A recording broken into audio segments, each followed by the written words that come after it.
Mä alan parastaa näihin taustoihin, koska nyt tässä on tämmönen pöllö tausta. Joo.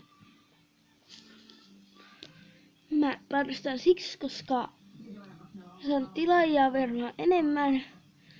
Ja sit kun on 10 tilaajia, mä teen spessun. Mun kaverit sanoo jotain haasteita mulle. Ja mä teen sit niitä tai esittelen mun koirat tai... Tää tausta menee vähän noin. Joo. Dyn. Tää on näin pitkä. Joo, kaikki tietää, että tää on viltti. Mä käytän vilttiä taustana.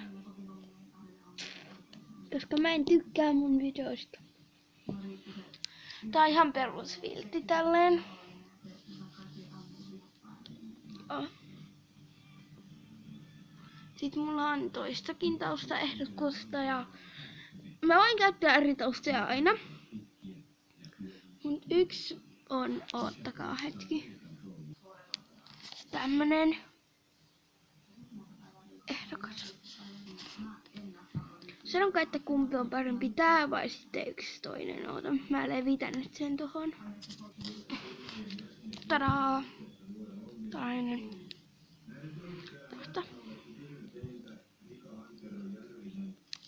Ihan perus tämmönen.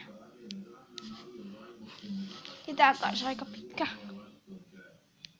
Tää jatkuisi vielä älyttömiin asti. Joo. Kommentkaa kumpi on parempi. Moikka!